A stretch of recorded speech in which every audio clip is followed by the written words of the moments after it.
King Tut these days? Dead. Yeah, he's a dead king, right? From like way long ago. What's teens? What's teens? No.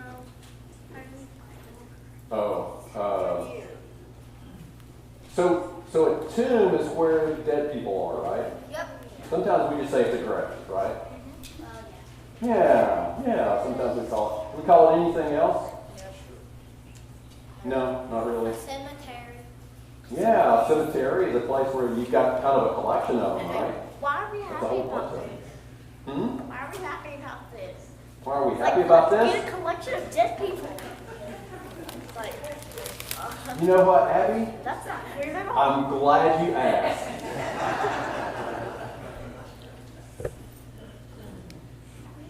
So Mary Magdalene, Joanna, Mary the mother of James, and the other women were very sad.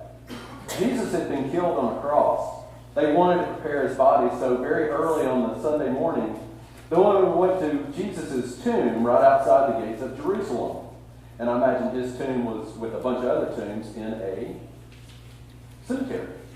Yeah, see, you guys got that one already. You filled in all the news that they didn't give us. Multiple graveyards. But when the women got to Jesus' tomb, they found the stone rolled away. And when they went inside of the tomb, they didn't find Jesus' body. They didn't know what to think about this. Suddenly 2 angels appeared, and the women were afraid. The angel said, "Why are you looking for Jesus here? He isn't here. He is risen." The women ran to the disciples and told them what had happened at Jesus' tomb. The disciples didn't believe the women. Peter ran to the tomb. When he looked inside, all he saw was the linen cloth, which is what they used to wrap the bodies in. But all that was left, there was no Jesus, there was only this linen cloth. He went back home, wondering what had happened. So how do you think the women felt in this story? Ross? Petrified. Petrified. Bad. Petrified is Scared. like super scared. It's so scared you can't even move. Terrified and petrified. Like they've got a petrified forest. Is that like paralyzed and terrified? Put Yeah. together? Paralyzed. Yeah. Okay, you guys want to do petrified?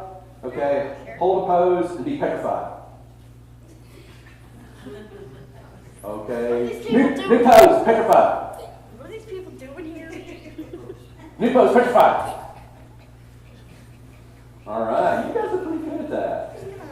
But even though the women were scared, they weren't so scared that they were petrified. They went back to the disciples and told them what had happened and shared the good news with them. And so here we are today, celebrating Easter and Jesus coming alive and giving us new life, which is kind of cool, right? Well, the funny part is that since I go to a Christian school, I already know this story. Cool. Like, We're going to get you to tell it next year. no. Yes. No. Yes. Story about Abby. Story about Abby. Story about Abby. All right. So, you know what else God gives us on Easter morning? Kisses. Kisses from God. Please stand if you're able for today's scripture reading. This comes from the book of John, chapter 20, verses 1 through 18. Early in the morning of the first day of the week, while it was still dark, Mary Magdalene came to the tomb and saw that the stone had been taken away from the tomb. She ran to Simon Peter and the other disciple, the one whom Jesus loved, and said, "They have taken the Lord from the tomb, and we don't know where they put him." Peter and the other disciple left to go to the tomb. They were running together, but the other disciple ran faster than Peter and was the first to arrive at the tomb. Bending down to take a look, he saw the linen clothes laying there, but he didn't go in. Following him, Simon Peter entered the tomb and saw the linen clothes lying there. He also saw the face cloth that had been on Jesus' head. It wasn't with the other clothes that was folded up in its own place. Then the other disciple, the one who arrived at the tomb first, also went inside. He saw and believed. They didn't yet understand the scripture that Jesus must rise from the dead. Then the disciples returned to the place where they were standing. Mary stood outside near the tomb crying. As she cried, she bent down to look at the tomb. She saw 2 angels dressed in white, seated where the body of Jesus had been, one at the head and one at the foot. The angels asked her, "Woman, why are you crying?" She replied, "They have taken away my Lord, and I don't know where they put him." As soon as she said this, she turned around and saw Jesus standing there, but she didn't know it was Jesus. Jesus said to her, "Woman, why are you crying? Who are you looking for?" Thinking he was the gardener, she replied, "Sir, if you have carried him away, tell me where you have put him, and I will get him." Jesus said to her, "Mary." She turned and said to him in Aramaic, "Rabboni," which means teacher. Jesus said to her, "Don't hold on to me, for I haven't yet gone up to my Father.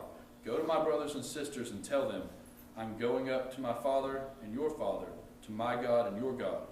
Mary Magdalene left and announced to the disciples, "I've seen the Lord." Then she told them what he said to her. The word of God for the people of God. Thanks be to God. It's Easter, the long-awaited time of the year when we love to celebrate. It's a time of the year that we anxiously anticipate each and every year. And you know why that is? Peeps! Right? Because everybody loves these delightful little peeps. They, in some, yeah, I know, right? It's like, no. But I know so many people that really wait on these peeps to show up, right? And they'll make, just at Easter time, 700,000 of these little fluffy rascals. Now, they started off as little chicks, right?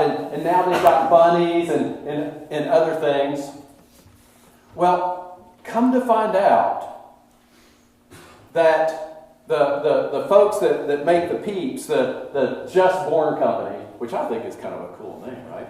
And fits that Easter theme pretty well. But the Just Born Company, and you are not going to believe this, another company came up with a partnership for some new peeps.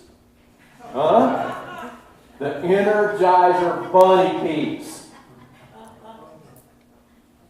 Man, it is on now. You just pop a couple peeps and just keep going and going and going, don't you? Man, it doesn't get any better than that. Of course, that's just completely made up, right? Not the first part, but the Energizer part and the part about the Just Born Company. Although it was spun by the Just Born Company as an April Fool's joke for this year. And so I thought that was really amusing, but it's also one of those things that we sort of look forward to every year, right? And it's funny how April Fool's has fallen on Easter this year. But we look forward to these April Fool's jokes every year, and sometimes we play them, sometimes they're played on us, or kind of a mix in between the two, right? And so this year, looking around at the various Easter jokes that were kind of out there, it's kind of interesting if you really look at it. You know, they're not so basic anymore. You almost have to be, a techie or, maybe a Star Trekkie or something else going on. There's always this inside story for you to understand what's going on, so for you to get the joke, right?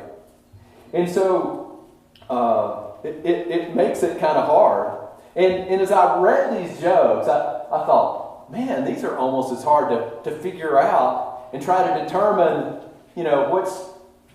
what's real in these jokes as to what's real in the news these days. Over the last few years, we kind of hear this call to arms almost. Fake news. And no matter what happens is somebody wants to spin it one way or the other, right? And it's not one political party or another or one group or another. If you want to get away with something, it's pretty easy to call something fake news. And so I find it super interesting and super appropriate that on Easter Day, we would be reminded of that. We would be reminded of that because the Easter story could easily be called fake news. Now why does this fake news thing work so well? It's kind of interesting. MIT, I heard this on NPR the other day. So a group from MIT did this study to see if there was a difference on Twitter between news that was verifiable and news stories that were creatively enhanced, let's say. And they found that the creatively enhanced stories tended to be retweeted much quicker. They were tweeted 70% more often than the regular news stories. Isn't that interesting? Yeah. And it makes us wonder too, doesn't it? Should we verify what we see, what we hear? Probably not a bad idea. But it brings us back to our Easter story today. I mean, it's kind of on shaky ground, isn't it? Because who do we see showing up at the tomb first? Women. Women. We talked about this earlier this morning, how in today's social structure, we don't think anything about that. And sometimes women tend to have more credibility than women do. I think, personally, I believe that women are much more intuitive than men are about a lot of things. And so are much more believable in my eyes. But in Jesus' day, not so much.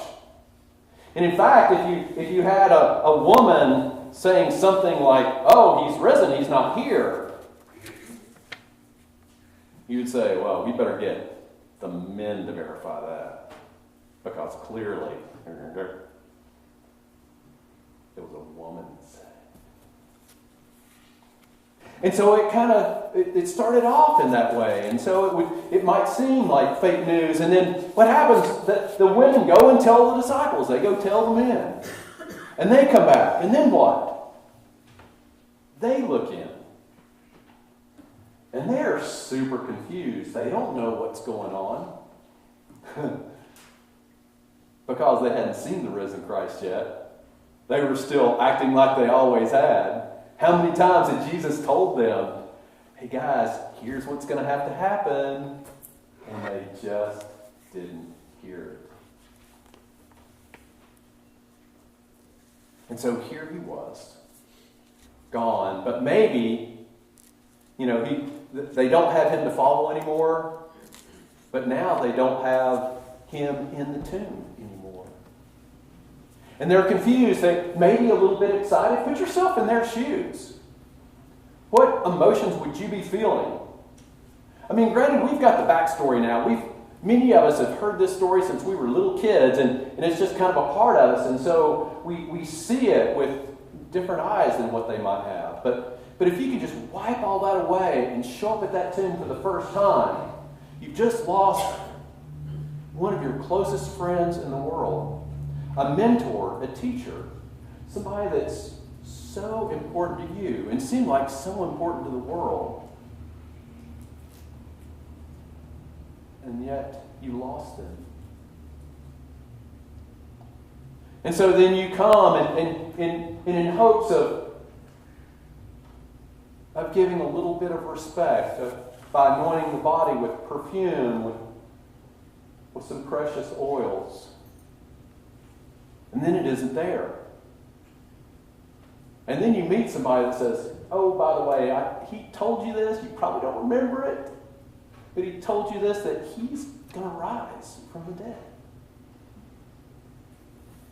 It would all seem pretty confusing to somebody in that situation. And so the text tells us the disciples went back to where they were staying. The women were left there. And Mary good old Mary stumbles on Jesus. You would think that after spending so much close time, this intimate time with Jesus, that she would have been like, "Whoa, Jesus, it is so good to see you." But in her grief, in her loss, in her confusion, she thought he was the gardener. And she asked where Jesus was. But when Jesus called her by name, she recognized him. She knew who Jesus was. She was with the person that she loved most in the world.